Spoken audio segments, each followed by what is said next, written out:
Makan rendang di rumah Pak Kades. Cakep. Selamat datang di 30 Minutes with Himakom UMS.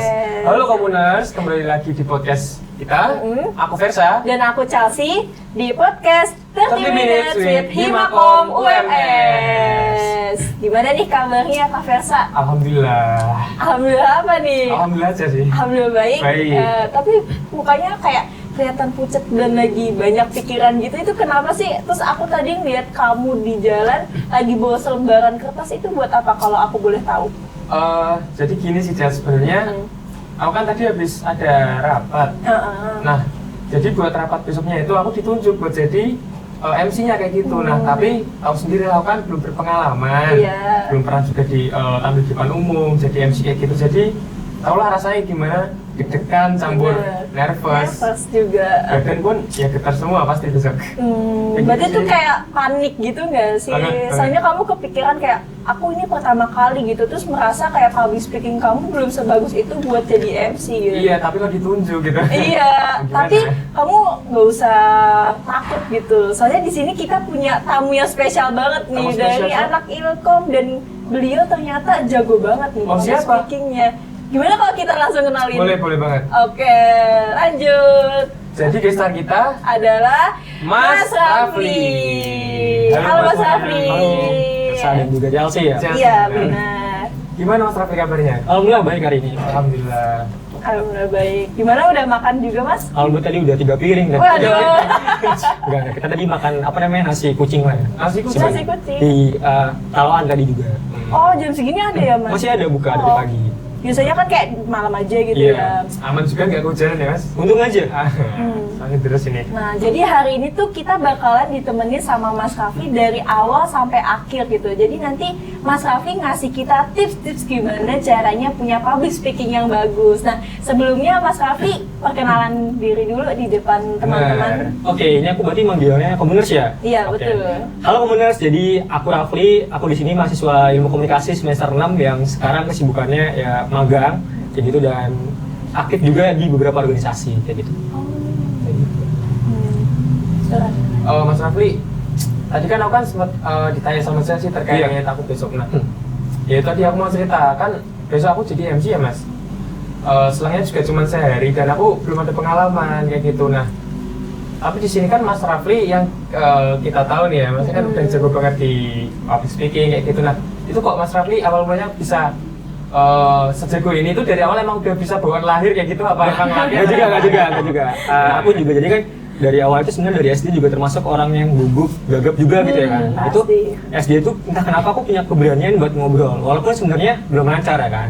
Sampai akhirnya di SMP itu dipercaya juga jadi salah satu ketua organisasi. Nah, di situ mulailah terasa lah ya. Dan juga di situ tuh ada yang namanya mata pelajaran bahasa Indonesia yang sering presentasi. Nah, aku di situ kayak sering-sering buat ngajuin diri, buat berani kayak gitu. Karena kan kunci dari public speaking adalah berani dulu. Masalah bisa apa enggak itu masalah hal yang belakangan lah. Sampai akhirnya terasa juga SMK juga aktif organisasi sampai dengan kuliah. Nah, kuliah itu aku juga ikut radio gitu kan. Nah, di situ mulai terbiasa buat siaran, buat jadi host, buat jadi MC, dan juga voice over mungkin. Nah, itulah mulai aku kalau dibilang jago enggak ya, masih belajar juga. Cuma di situ kalau kita terbiasa dan berani itu bakal keasah juga kayak gitu. Keren banget. Iya, tapi kan tadi kuncinya tetap apa? Awalnya berani dulu.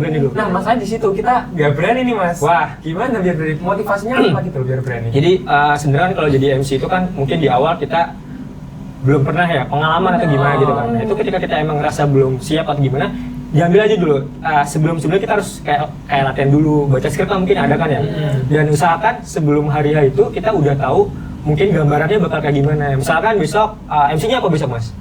Apa ya, besok itu aku disuruh mimpin kayak ada kajian gitu. Oh, kajian. Nah, itu berarti kita harus tahu audiensnya itu kan biasanya kan kalau kajian berarti kan ada anak muda, ada bapak ibu, berarti kita harus riset dulu kayak gitu. Oh, audiens ini seperti apa? Supaya kita tahu bayangannya. Karena kadang audiens itu kan bisa berbeda-beda. Kalau misalkan satu golongan, misalkan anak muda lebih enak, misalkan kita ngobrol atau gimana gitu. Jadi riset dulu, terus juga persiapin materinya ataupun skripnya. Karena jadi MC juga MC itu nggak ada yang lepas teks ya pasti kan ya, pasti kita punya yang namanya contekan lah ibaratnya kayak gitu. Itu kita harus benar-benar dipelajarin, nggak harus dihafalin. Jadi MC itu nggak harus dihafalin, yang penting paham dulu, bisa ngerti, terus kuasain semua kondisinya kayak gitu. Mungkin nanti aku coba research juga dulu sih. Iya. Gitu. Berarti selain berani itu kita harus percaya diri dulu nggak sih? Iya, itu buat juga memulai benar. public speaking gitu. Jadi percaya diri itu juga termasuk hal yang penting ya, karena kalau kita nggak percaya diri ngadepin banyak orang kan kita juga jadinya jadi grogi atau nervous kayak gitu. Bener. Oke, buat next pertanyaan aja ya Mas, kita langsung masuk ke topiknya aja. Kayak faktor apa sih yang membuat kita tuh canggung atau kayak belibet untuk ngomong di depan umum gitu? Oke, jadi kalau misalkan kita belibet ngomong itu mungkin pertama kecepatan ngomongnya.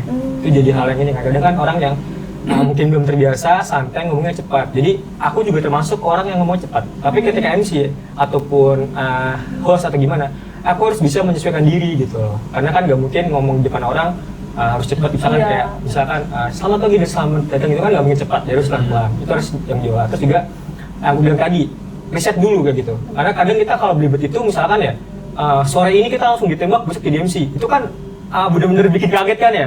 Terus juga kalau nggak ada persiapan kita buat latihan itu pasti bikin belibet kayak gitu. Terus juga tambahin psikologis kita aman, jadi kita nggak kecapean gitu. Jadi jadi MC itu kita harus profesional.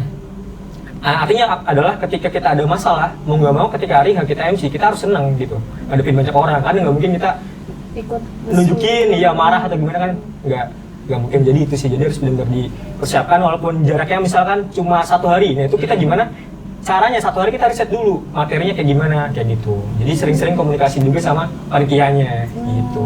Tapi bisa nggak sih Mas, kan yang tadi ngomongnya belibet itu karena kecepatan gitu. Nah pasti kan ada orang yang emang tipikal bawaan orangnya ngomongnya cepet. Itu di luar kesadaran dia Mas.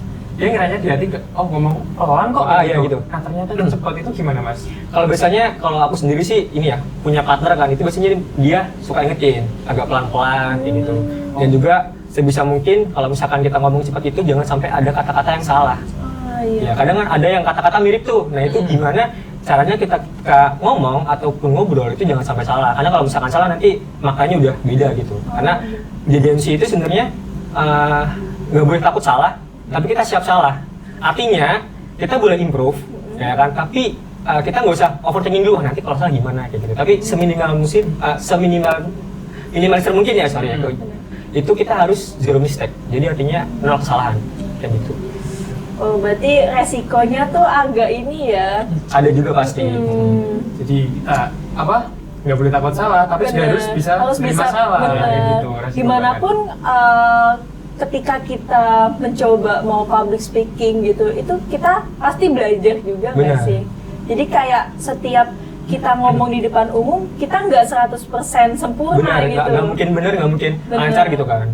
Dan public speaking ini tuh juga apa ya, jam terbang juga nggak sih Mas? Jadi kayak nggak langsung jago. Benar-benar. Jadi apa ya, ada namanya kan kebiasaan, bisa karena terbiasa kayak gitu kan. Nah, kalau misalkan kita gini, misalnya kita di lobby jadi MC, kita mau nggak mau harus melakukannya. Kenapa? Biar terbiasa punya jam terbang. Kalau misalkan kita kayak takut apapun gimana, kita nggak bisa mulai dong pastinya kan.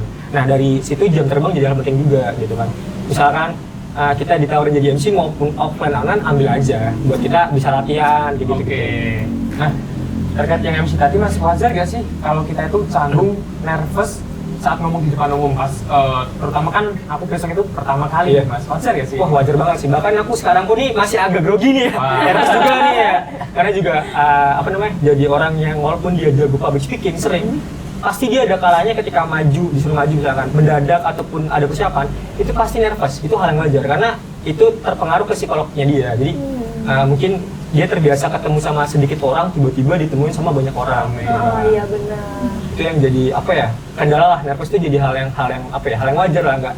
Nggak mesti misalkan dosen, dekanat itu nggak mungkin dia dalam arti nggak nervous, pasti ada kalanya dia juga nervous kayak gitu. Tapi tuh kita bisa terbiasa nggak sih Mas? Misalkan aku sekali nih dipanggil dadakan untuk menjadi MC, kan otomatis aku nervous nih karena aku nggak ada persiapan sama sekali. Tapi kalau misalkan di waktu-waktu lainnya aku juga dapat dadakan gitu buat jadi pembicara, itu tuh aku bakalan nggak nervous gitu nggak sih? Nggak ada jaminan. Jadi pasti ada kalanya kita nervous kayak gitu. Misalkan ya kayak aku ketika jadi MC gitu kan ya.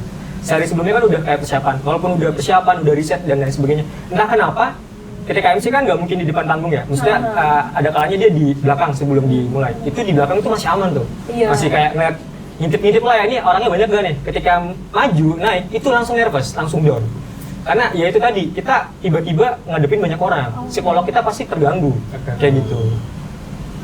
Terus nih Mas Rafli ini pernah nggak sih ngalamin ngeblank gitu waktu lagi ngomong di depan umum gitu? Wah, pernah banget sih. Jadi ngeblanknya itu mungkin kadang kalau misalkan jadi MC itu harus fokus ya. Kalau nggak fokus juga nggak mungkin bisa, karena kita ketika jadi MC nggak boleh mikirin apapun. Takutnya kalau mikirin apapun itu jadi terkendala, jadinya ikut-ikutan masuk juga gitu. Nah kalau misalkan ngeblank aku pernah. Nah ngeblank itu biasanya karena ya itu tadi ada pikiran, terus kedua terganggu sama audiens. Jadi ada audiens yang kita ngelihat terus kita fokus di satu fokus itu berarti bisa bikin ngeblank juga. Jadi kayak situasi, kondisi gitu, itu bisa ngaruh banget sih. Nah terus itu kalau ngeblank gimana Mas itu? Nah biasanya kalau ngeblank ya misalkan ada salah kata atau gimana, aku biasanya berhenti dulu, mohon maaf, baru diulang lagi. Jadi harus improve ya, jadi kita kalau salah nggak boleh harus lanjut, tapi kalau udah ngerti salah berhenti dulu, kita ulang dari, maksudnya diulang bukan dari awal ya, maksudnya diulang dari gimana kita salah kayak gitu. Berarti itu malah nggak apa-apa ya Mas? Nggak apa-apa gitu, yang penting ketika kita salah kita tahu gitu, karena yang paling fatal adalah ketika kita salah nyebut misalkan gelar nama orang lengkap gitu kan. Kayak misalkan yang bersangkutan punya gelar doktor atau PhD, itu kalau sampai kelihatan kan juga cukup fatal, bisa diulang mohon maaf gitu kan, yang terhormat siapa, bisa diulangi kayak gitu. Kan tadi Mas Rafli bilang nih, kalau misalkan kita ngomong di depan umum, kita nggak boleh berpikir banyak gitu ya. Intinya jangan sampai mikir hal yang di luar konteks gitu. Terus ada nggak sih Mas tips biar kita pikirannya nggak kemana-mana gitu? Ini yang paling penting ya. Jadi ketika kita sebelum MC itu kan masih di state ya. Nah itu sebisa mungkin kita fokusnya adalah jadi MC dulu. Jadi baca skrip. Sebisa mungkin untuk hal-hal yang misalkan kita kan ada WA dari siapa, entah organisasi, tugas, ataupun apa, itu dikip dulu, disingkirin dulu gitu ya kan. Dalam arti supaya kita nggak keganggu gitu. Kalau bisa seminimal mungkin kita harus menghindarkan HP dulu. Dalam arti maksudnya jangan buka sosmed, jangan buka apa gitu kan, biar kita lebih relax, lebih santai. Nah ketika kita nanti udah menguasai itu semua, kita udah paham, nah itu nanti ya pasti bisa lah buat menghindari hal-hal yang mungkin salah ketika kita maju jadi MC kayak gitu. Kan tadi HP itu kayak bahasanya gangguan kita ya Mas, gangguan biar kita ngeblank gitu ya. Ada nggak sih kayak gangguan lain yang harus kita hindarin biar kita tetap fokus jadi MC gitu? Mood sih, itu mood yang paling penting juga ya. Ini kadang kan kita dihadapin dengan mood yang tiba-tiba, waduh misalkan panas atau mungkin mood yang panas tadi bikin kita moodnya itu jadi rusak kan, jadi kacau. Itu mood yang benar-benar harus dijaga sebisa mungkin. Kita itu juga bisa mengatur emosional kita kayak gitu ya. Misalkan ada kesalahan, misalkan contoh biasanya kan kita punya LO ya. Nah kalau LO itu ada kesalahan, kita jangan emosi. Misalkan aku minta ini dong, aduh jangan, kita santai. Karena kalau sampai ke bawah, nanti takutnya dia pas ketika kita maju itu juga bisa ke bawah. Gitu. Jadi benar-benar mood itu kan yang tahu cuma diri kita ya. Ya walaupun ya ini aku lagi gak mood, tapi seenggaknya mood itu bisa kita jaga dari awal. Kayak gitu. Kontrol emosi sama mood ya. Benar. Nah, Mas Rafli tadi kan kayak kalau ngeblank pasti kan ada salah kata, salah ngomong kayak gitu. Nah, Mas Rafli ini kalau ada salah kata, salah ngomong yang kebetulan lupa juga nih sama skripnya gitu kan karena panik kayak gitu. Nah, itu gimana Mas? Mas Rafli ngambil tindakan cepatnya itu gimana? Biasanya aku improv sih. Jadi improvisasi itu kan juga jadi hal penting ketika jadi MC ya. Karena nggak semestinya kita juga terpaku sama teks. Kadang ada teks yang kurang lengkap, itu kita harus lengkapi sendiri gitu. Dan juga hal paling penting adalah ketika kita MC kan kadang kita punya partner. Nah dari awal kita harus bangun chemistry, terus bisa tektokan. Terus kalau bisa di awal tuh kita bilang kalau misalkan nanti ada salah, tolong ya di backup. Jadi saling backup. Jadi nggak ada ketika salah yang satunya diem tuh nggak ada. Kita bisa aja ngode gini atau gimana, atau mungkin ya sebisa mungkin kita ngasih kode ke partner, misalnya kita ngeblank atau gimana kayak gitu. Pengalaman pribadinya Mas Rafli ada gak Mas yang karena masih ingat? Pernah. Jadi tahun kemarin ya. Baru tahun kemarin? Iya, jadi MC di Kompis gitu kan. Nah itu tuh ada kendala, ada masalah, mic partnerku mati tiba-tiba. Ya gitu kan, aku tuh bingung tuh ini mau ngapain gitu kan. Karena juga pertama kali tuh aku jadi MC yang di acara cukup besar ya. Sampai akhirnya aku punya ide, nggak mungkin aku ngoper mic, jadi ganti-gantian kan nggak Iya, mungkin. benar. Akhirnya aku ambil alih dulu, sambil sebelahku mungkin dia kayak buat senyum atau buat tepuk tangan dan lain sebagainya. Nah itu aku ambil alih supaya situasi dan kondisi itu bisa terjaga. Karena kalau misalkan aku oper-operan itu nggak enak dilihat sama audiens, pasti kan. Pasti. Jadi harus aku handle sendiri dulu sampai akhirnya karena waktu itu juga waktunya mepet mau selesai, akhirnya aku improve kita langsung ibaratnya langsung di akhir kayak gitu. Karena kalau misalkan kelamaan pun harus tektokan sama yang sebelahku itu pasti juga bakal buang waktu juga kayak gitu. Oke.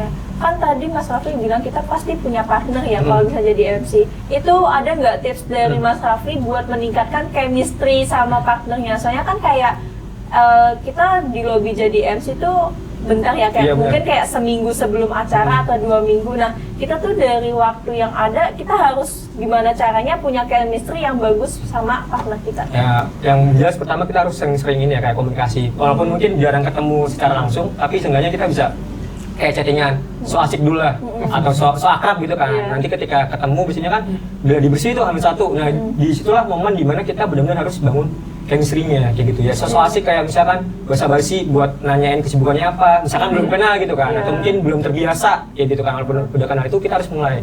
Terus kita kasih tahu nih, kamu punya kekurangan apa, ada kendala apa, itu disampaikan supaya nanti ketika hari H partner kita tahu, oh kalau misalkan dia begini berarti tuh aku harus kayak gini. Karena kalau nggak dikomunikasiin, itu nanti miskom gitu kan. Wah misalkan nih ada kesalahan nih dari masnya gitu kan. Nah, ini belum tahu nih kalau ada kendala bakal gimana, itu kan juga bakal kacau kan. Bakal dimanja gitu ya? Iya bakal dimanja, Iya. itu jadi klik-klik kan. Iya Gitu. benar gitu. iya.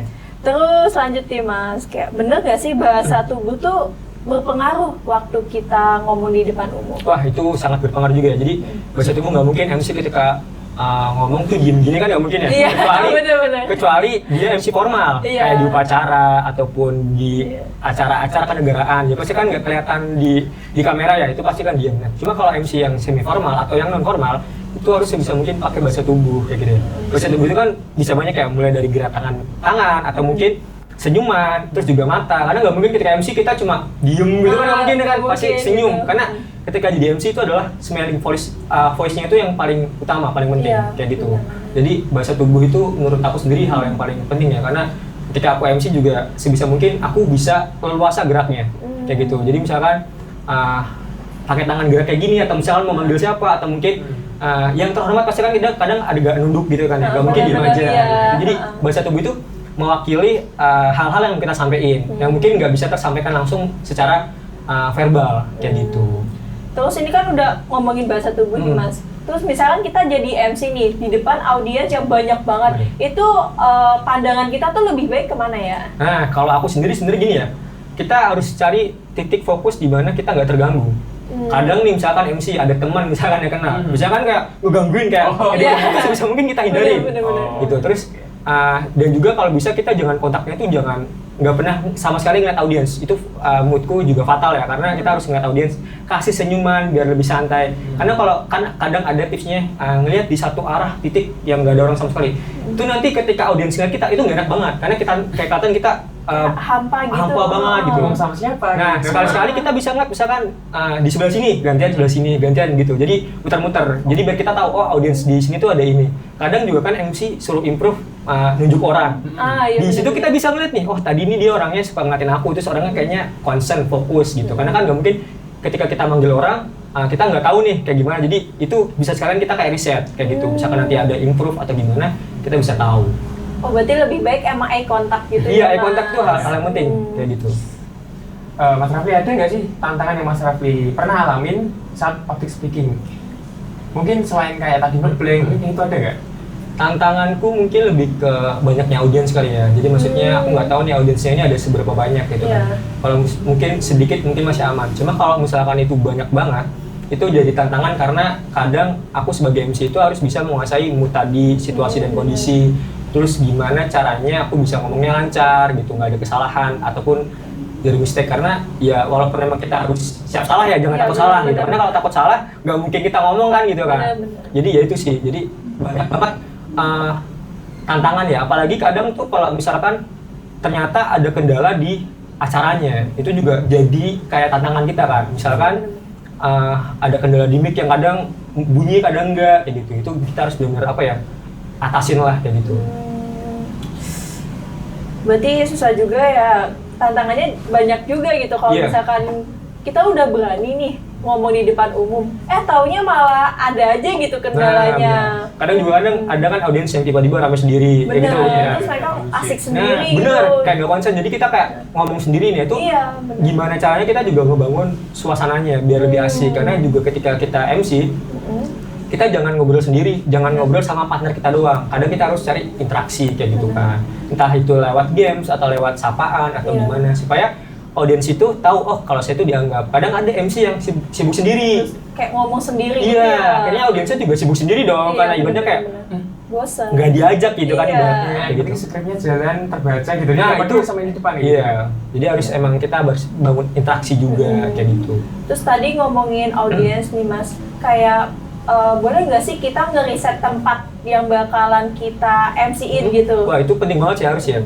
Jadi kalau misalkan kita jadi MC, kita benar-benar harus tahu itu eventnya apa, audiensnya itu siapa aja. Terus acaranya itu nanti gambarannya seperti apa, biar kita bisa bisa memposisikan diri kita itu harus bagaimana kayak gitu. Kayak aku bilang tadi di awal, misalkan itu adalah acara bapak-bapak dan ibu-ibu, kita nggak mungkin dong so asik gaul-gaul Iya, kan, bener sih, harus iya. bisa menyesuaikan juga. Jadi biar kita tahu, oh bayangkan aja besok tuh aku bakal ngadepin bapak-bapak dan ibu-ibu, gimana sih? Oh harus sopan, harus sabar. Kalau sama anak muda kan mungkin bisa agak santai, agak rileks gitu. Jadi riset itu jadi hal penting juga. Dan juga kadang itu ada skrip ya ataupun teks itu nggak sesuai. Dalam arti kita tuh bisa loh buat menyesuaikan. Jadi nggak harus saklek gitu loh. Kita punya kepribadian kita, punya ciri khas, itu nggak apa-apa disampaikan asalkan komunikasikan dengan si penyelenggara itunya. Eventnya, oh aku misalnya tuh kayak gini, boleh diganti nggak? Oh nggak masalah kayak gitu. Karena MC kan juga mungkin kalau udah pengalaman dia udah tahu ya Iya, harus bener. bagaimana seperti apa kayak gitu. Jadi riset juga menjadi hal yang penting kayak gitu.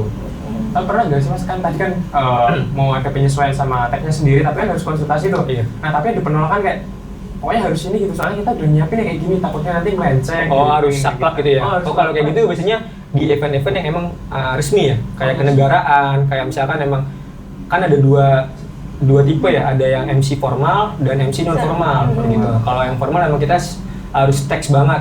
Cuma kalau yang non formal ini kadang ada dibagi di awal tuh formal kayak sambutan. Nanti kalau udah lepas sambutan dan sebagainya itu kita ada sesi di mana kita santai mulai interaksi, Benar-benar. diskusi kayak gitu. Oh. Terus nih Mas, sering public speaking tuh bakal menjamin kita nggak ngalamin belibet gak sih? Enggak juga sih. Jadi walaupun kita jago ngomong gitu ya, itu pasti ada kalanya tak kenapa mungkin kita belibet. Itu hal yang biasa lah kayak gitu ya. Asalkan kita bisa sebisa mungkin jangan ngelakuin itu kayak gitu. Kayak misalkan aku ya, kadang tuh juga ketika presentasi di kelas kadang juga suka salah ngomong atau mungkin ada yang salah, itu hal yang wajar lah. Tapi seenggaknya ketika di acara-acara yang resmi, ketika jadi MC atau jadi apa, mungkin acara pidato itu kita jangan sampai lah ngelakuin hal yang kayak dibuat salah, itu kan fatal banget kan kayak gitu. Iya benar. Ya gimana pun itu lagi nggak sih Mas, kayak persiapan gitu Iya, sebelum benar. hari H atau misalkan seminggu lah gitu, kita udah bener-bener nguasain skrip yang udah dikasih buat jadi pembicara. Yang penting punya ini guys, solusi buat mencain kalau kita nanti ngeblank, salah apa, bener. kita punya solusinya. Kalau buat kita nanti pokoknya nggak boleh gini kan nggak bisa ya Mas, pasti kan udah di luar kontrol kita kayak gitu. Nah biasanya sebelum ngomong di depan umum sih Mas, kan bukan cuma MC, mungkin kayak orang mau lomba atau apa gitu kan pasti ada kayak punya salah satu hal untuk mengatasi rasa gugup. Nah buat dipersiapin dulu gimana sih nanti biar kita nggak gugup, gimana sih supaya kita nanti nggak panik kayak gitu. Mungkin dari Mas Rafli itu dari pengalaman sendirinya gimana? Oke, kalau aku sendiri kan untuk mengatasi itu ya, biar nggak gugup, biar nggak nervous, jaga mood dulu sih. Jadi misalkan ada kadang kan kita ini ya, tahu ya ada MC ataupun siapapun tuh punya ridersnya, jadi dia harus apa. Nah itu jadi salah satu gimana itu buat dia nggak nervous. Misalkan nih kamu suka minum susu misalkan atau es krim, nah itu bisa tuh sebelum MC atau sebelum ngapain itu kamu bisa ngelakuin hal-hal yang kamu suka, yang kamu senang, supaya mood kamu tuh bisa terjaga, bisa terbangun gitu. Dan juga sebisa mungkin ya, biasanya kalau gugup itu terkendala di situasi kondisi tubuh kita, misalkan sakit perut, nah pusing gitu kan. Nah itu juga kita bisa mengantisipasinya, misalkan sebelum hari H jangan kecapean, terus jangan makan pedas misalkan, dan juga jangan begadang, karena kalau begadang itu kadang ketika di pagi hari ya misalkan jadi MC itu bakal keganggu banget sih kita yang ngantuk lah, ngantuk. kelihatan Nggak banget merah, fokus nggak juga. nggak fresh ibaratnya gitu kan. Jadi itu bisa diatasi, asalkan kita tahu. Jadi ketika apa ya, jadi MC atau gini ya, sebenarnya kan kalau public speaking itu nggak harus tentang MC ya, ada yang pidato, ada yang jadi misalkan influencer juga masuk ya, ataupun juga presentasi juga termasuk dari itu. Nah itu kita harus terbiasa buat punya caranya kita masing-masing, karena nggak bisa antara aku sama kamu itu sama, itu nggak bisa beda. Misalkan, oh kalau aku misalkan sebelum jadi MC itu biasanya aku harus minum susu atau mungkin minum vitamin atau apa, jadi harus dibiasakan gitu. Nah, terus lanjut nih ya Mas, gimana sih caranya Mas Raffi buat nentuin materi waktu public speaking gitu? Oh iya, kalau misalkan nentuin materi, kalau MC kan kadang udah disiapin ya, kita paling cuma ngebenerin dikit ya. Ini kalau misalkan pengalaman aku tuh ketika siaran, jadi announcer gitu ya, jadi penyiar, itu misalnya aku nyiapin materi yang emang kadang kita tahu dan kita suka. Nah, jangan sampai kita nggak mau ngasih materi itu. Karena kalau kita nggak mau ngasih materi itu, takutnya nanti kita ngeblank juga, kita nggak tahu ngomong apa. Iya, Agak benar. susah ya. Iya, misalkan kalian suka ngebahas soal games, ya udah bahas aja gitu kan, disiapin sebisa mungkin yang detail gitu. Jangan sampai kalian suka, misalkan kalian nggak paham soal investasi saham, besok disuruh nyampein hari ini baru kasih tahu bikin itu. Sebisa mungkin untuk apa ya, jangan yang kamu nggak tahu gitu. Cuma kalau misalkan lebih aman ya adalah cari materi-materi yang aman, dan juga susun kata-kata yang nggak terlalu belibet, nggak terlalu panjang, efektif, singkat, padat, jelas. Karena kalau misalkan yang terlalu panjang, misalkan di satu kalimat itu terdiri dari 3 baris, itu kan panjangan banget kan. Ya sebisa mungkin kita singkat tuh kayak gitu. Jadi biar penyampaiannya lebih jelas, lebih ringan. Mending poinnya masuk gitu ya. Bener banget. Jadi poin-poin garis besar itu harus kita siapin juga kayak gitu. Oh ya, soal yang apa tadi? Kita kan perlu banget, penting salah satunya itu percaya diri Mas di depan. Nah, ada nggak sih Mas tips dari Mas Raffi kayak gitu, cara buat kita itu tetap percaya diri di depan, selalu percaya diri dari awal sampai selesai? Gitu. Kalau aku sendiri sih yang jelas pertama harus ini ya, harus berani, harus semangat dan harus punya kemauan. Karena kalau jadi MC ataupun jadi siapapun itu yang berkaitan sama public speaking, kalau kita nggak punya kemauan itu nggak mungkin bisa ya. Maksudnya nggak mungkin lah kita tiba-tiba kayak kepaksa, itu pasti bakal keganggu banget. Jadi ada kemauan, ada niat, terus juga dari situ tuh kita bisa ngeliat bahwa kita tuh bisa berpeluang loh gitu. Misalkan mau jadi profesional MC atau profesional voice over atau announcer kayak gitu. Kalau misalkan dari situ kita udah bisa ngeyakinin diri kita, pasti kalau misalkan suatu saat dipanggil misalkan suruh maju, sambutan sama apa, kita udah siap gitu. Jadi karena udah terbiasa, nggak lagi yang kayak, aku belum siap nih, belum nyiapin. Karena di public speaking itu kita harus nyiapin teks, nggak. Kadang ada kan kayak pejabat tiba-tiba disuruh maju, itu kan karena spontan. Mereka biasanya tanpa teks ya, improvisasi atau enggak mereka udah mencatat poin-poinnya kayak gitu. Jadi ada impromptu, ada manuskrip, ada banyak lah jenis-jenis public speaking atau mungkin hal-hal yang emang ada gitu. Intinya tuh harus sugesti yang baik nggak sih Mas? Iya benar. Jadi kayak kalau misalkan kita punya pikiran yang baik gitu, otomatis tuh apa yang bakalan kita bicarain itu langsung luwes juga gitu. Langsung lancar ya, aku bilang tadi kan. Ketika kita ngomong itu nggak harus jangan mikirin hal yang lain, fokus aja di situ kayak gitu. Dan juga sebisa mungkin ketika kita ngobrol walaupun sendiri ya, itu kan banyak audiens tuh. Nah itu gimana caranya kita ngebangun interaksi. Kayak contohnya aja kan banyak sekarang video reels TikTok gitu kan, ngomong sendiri. Nah itu kan kita kadang kan kayak tersulapkan dengan wah ini orang kok bisa ngajak interaksi walaupun nggak ada orangnya. Jadi kita harus bangun dari situ walaupun ada orangnya atau nggak ada, itu tetap harus kita bisa bangun kayak gitu. Oke Mas, udah banyak nih kita dapat informasi tentang public speaking dari Mas Raffi. Kita juga udah dapetin tips-tipsnya juga. Gimana kalau misalkan kita kayak healing dulu gitu, pakai pertanyaan yang bikin kayak gitu lah. Ini seru nih ya. Cukup seru mungkin, tapi masih mungkin di dalam konteks ya. Di dalam konteks. Mungkin caranya gimana sih kita ngasih pertanyaan Mas Raffinya? Jawab, pilih salah satu gitu. ya? Jadi ada 2 pilihan, nanti Mas Raffi pilih satu sekalian sama kayak alasannya gitu. Oke, sekalian sama alasannya. Gimana? Langsung aja? Boleh. Aku kasih yang pertama ya Mas. Dari Mas Raffi sendiri, milih public speaking secara online apa offline? Soalnya kan pasti kan kalau online itu kan kita nggak bertemu secara langsung kayak gitu. Itu lebih nyaman mana dan milih yang mana Mas? Kalau aku sendiri lebih nyaman offline sih. Iya, entah kenapa ya. Kalau offline itu kita tuh bisa langsung ketemu sama audiensnya. Kalau di online tuh kadang kita ngerasa ngobrol sendiri, ngomong sendiri. Kan Iya, kadang itu Zoom tuh pasti. orang nggak fokus ke kita kan. Iya, Fokusnya benar. paling kayak cuma ke suara aja, dan itu ngerasa kalau aku sendiri ya ke pressure kalau misalkan online gitu. Jadi aku tuh sebenarnya pertama kali jadi MC itu juga offline kan. Karena offline itu jadi udah kebiasa. Nah, kalau online itu paling susah adalah ketika kita harus bangun interaksi. Karena di situ kita nggak tahu mereka itu bakal kepancing apa enggak, Iya, bakal benar. fokus apa enggak kayak gitu. Jadi kalau aku sih milih offline sih. Kayak ada beberapa orang yang masih newbie kayak gitu, dia pasti milihnya yang online karena wah, kita pasti nanti ngomong panjang lebar nggak semua yang perhatiin kayak gitu, pasti nggak pada fokus kalau desa, jadi aman Oh, sih aman gitu ya? kayak gitu. Iya, kayak gitu. Tapi resiko di online itu kan audiensnya ini ya apa namanya off mic gitu. Iya, Jadi benar. kalau misalnya kita ngomong nggak ada yang nyaut atau Benar. ngasih feedback kayak ini aku kayak Kita ngomong sendiri kayak gitu iya, kan. iya. Gitu Iya, jadi iya. nggak enak. Mungkin Terus kalau lanjut- mungkin kalau awal tuh bisa dulu dari online ya. Online dulu, nanti kalau misalkan kita udah yakin siap baru offline kayak gitu. Terus selanjutnya nih Mas, nyiapin skrip sendiri atau disiapin? Wah, kalau aku lebih disiapin sih ya.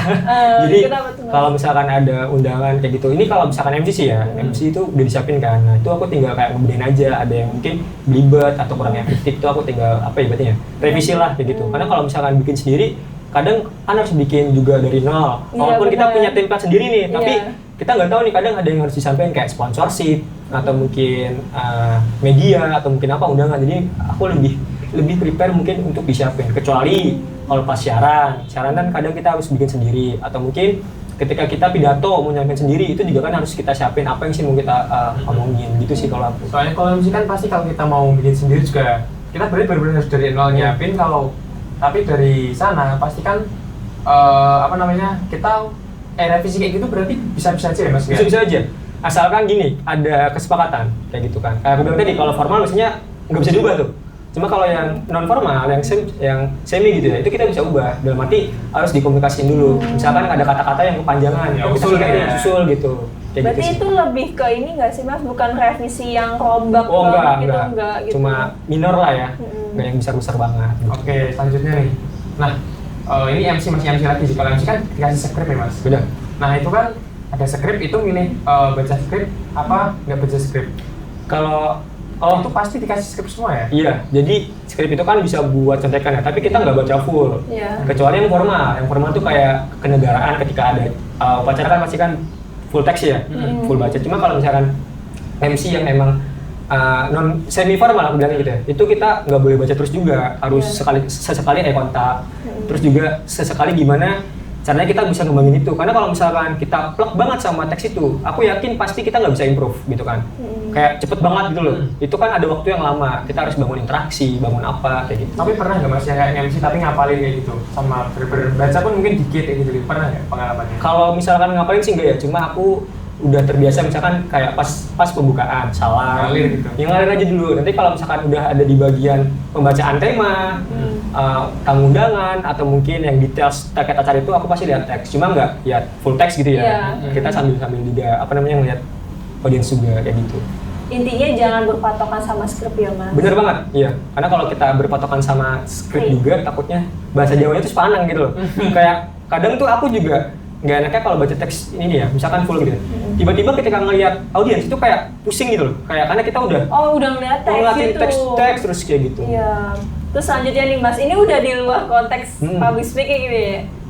Ini sih unik-unik apa menurut Mas Jara? Aduh, apa tuh? Aku langsung aja ya. Boleh. Menurut Mas Rafli mending film horor atau komedi? Wah, sampai ke film ya? Ya, film ya. Iya. Ini kayaknya film horor atau komedi kayak kemarin ya, film agak lain tuh ya. Kan campur ya. Kalau aku Iya sih, campur ya. kalau aku lebih ke film komedi sih ya. Kenapa tuh Mas? Karena film komedi itu lebih ngebangun mood kita, Oh, terus iya, mau bener happy sih. gitu. Kalau horor tuh mungkin nggak yang sering banget sih, bukan berarti takut ya, berani dong gitu Kirain takut. enggak dong. Jadi kalau film komedi juga kita bisa belajar tuh gimana caranya public speaking, karena kan komedi kan kita harus ngelempar Oh, jokes. iya, bener Ya nggak juga sih. Buat kita latihan nanti ketika MC, kan nggak Bener. mungkin MC terus-terusan sepanang kayak MC kita nggak ada kayak komedi, Iya. kita bisa ngelempar jokes. Nah itu di situ. Jadi aku kalau milih film mungkin lebih ke komedi. Tapi tetap pernah ya Mas nonton? Ya pernah dong. Jadi dari film komedi ini sendiri aja kita bisa belajar Bisa buat belajar. public speaking Iya, gitu kan. benar. Nah, terus selanjutnya nih. Oke, hal apa aja sih mas yang perlu diperhatiin ketika public speaking yang perlu diperhatiin? Mungkin dirinci sekalian apa aja semua juga nggak apa-apa. Hal yang perlu diperhatiin. Perlu diperhatiin. Yang pertama gimana caranya kita kan ada 3 nih ya. Jadi kalau di public speaking itu ada 3, ada verbal, vokal, sama visual. Nah, kalau verbal itu gimana kata-kata kita yang dirangkai, jangan sampai salah, bukan ucapan kita. Terus juga gimana caranya kita bisa bikin kalimat yang efektif gitu. Verbal itu yang pertama. Verbal. Yang kedua adalah visual. Visual itu maksudnya adalah tampilan.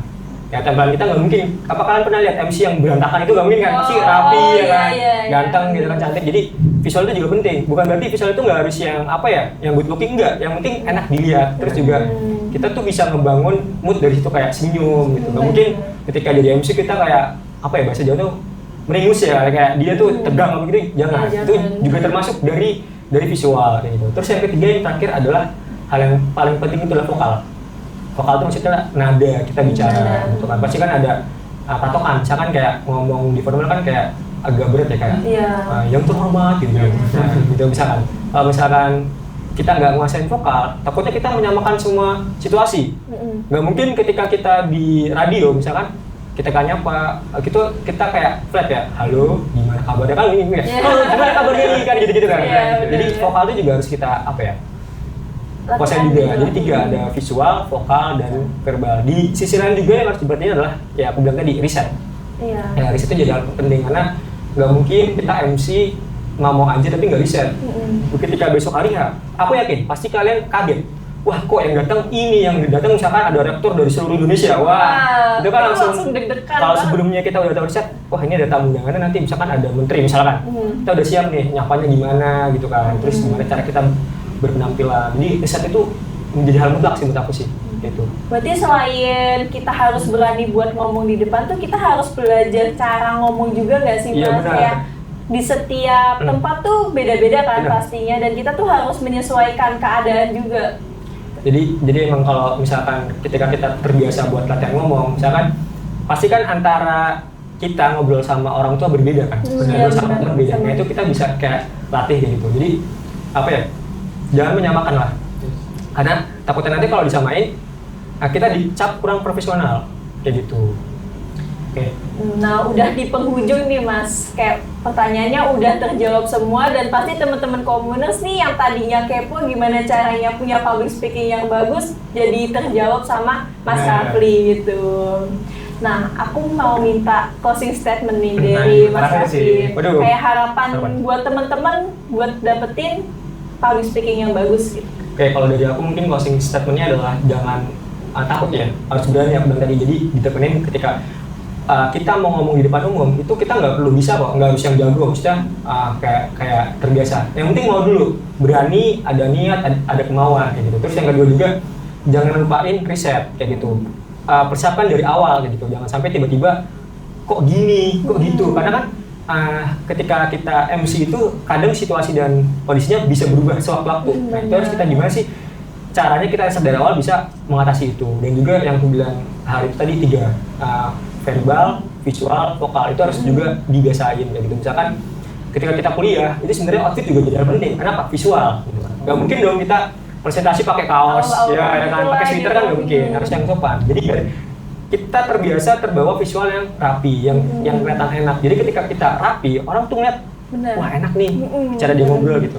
Dan juga tadi ada vokal ya, vokal itu kita sering-sering buat, kita nggak harus ini kok, nggak harus kayak apa ya, maksudnya bisa kayak kadang nih di motor itu suka ngomong sendiri ya, kayak ngomong sendiri, jawab sendirinya nggak sih? Ya, itu termasuk juga buat kayak latih ya. Atau mungkin ketika kita mau bikin konten itu juga bisa ya gitu. Aku juga punya konten kan. Nah itu aku kayak ngobrol, kadang kan ada yang kalau kamu tahu mungkin kontennya Rintik Seduh ya. Itu kamu bisa tuh kayak latihan gimana sih kita membangun mood ketika sedih, mood ketika senang gitu. Itu vokal. Terus yang terakhir adalah verbal. Nah, verbal ini adalah termasuk kebiasaan kita ngomong ke orang lain kayak gitu kan. Ngomong ke temen tuh kayak gimana sih, ngomong ke dosen gimana sih. Nggak mungkin kita ngomong ke teman sama ke dosen sama kan, nggak mungkin kan. Pasti kan kayak ada hal-hal yang beda, ada hal yang formal kayak gitu. Jadi itu sih. Dan juga yang paling penting adalah public speaking itu ini yang penting menjadi hal kunci di setiap pekerjaan kayak gitu. Apalagi ketika kita kan komunikasi ya, komunikasi. Udah ada PR, ada broadcastingnya. Ketika kita jadi humas misalnya ngambil PA, kita harus benar-benar punya public speaking yang bagus. Nggak harus jago, nggak, yang penting bagus dulu. Yang gue bilang tadi, karena kita berhadapan sama orang luar, sama mitra gitu. Nggak mungkin kita ngomong sama orang luar tuh belibet, ya kan? Atau mungkin kayak nyamain ngobrol sama teman kan nggak mungkin. Iya, nggak mungkin. Jadi itu public speaking menjadi hal penting dan juga nggak bisa disepelein gitu. Setiap orang bekerja di apapun itu harus punya public speaking yang baik. Supaya apa? Misalkan kita mau ngelamar kerja, ada interview dong. Benar. Mungkin presentasi. Nah itu jadi kunci juga. Jadi jangan menyepelekan public speaking. Itu juga hal yang penting dan sebisa mungkin kita latih dari awal kayak gitu. Jadi kan sekarang kita lihat banyak anak kecil yang jago, kayak Abi misalkan. Oh iya, ya, Abi itu menurutku juga bakal bisa jadi salah satu orang yang public speakingnya next bagus kayak gitu. Soalnya dari sekarang dia juga udah bagus sih. Bener, Udah. gitu.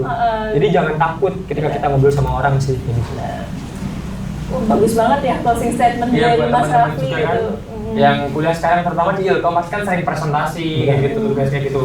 Dan sampai kita pas di depan nanti presentasi Gugup gitu. panik, biar terus sampai. penyampaiannya poinnya nggak nyampe kayak gitu. Mungkin bisa diterapin sama teman-teman juga dari podcast ini. Oke, ini udah benar-benar di penghujung banget. Kita udah dapat banyak ilmu dari Mas Raffi juga. Yang nonton ini juga pastinya dapat informasi dari Mas Raffi. Nah, aku mau makasih banget sama Mas Sama-sama Raffi juga, yang ya. bersedia menjadi guest star dari awal sampai akhir, udah ngasih ilmu banyak banget ke kita sendiri, bahkan juga dapat ilmu dari Mas Raffi gitu. Iya, semoga besok pas ini apa kajian gak ada ini iya. ya, motif Soalnya udah soalnya. dari Bener.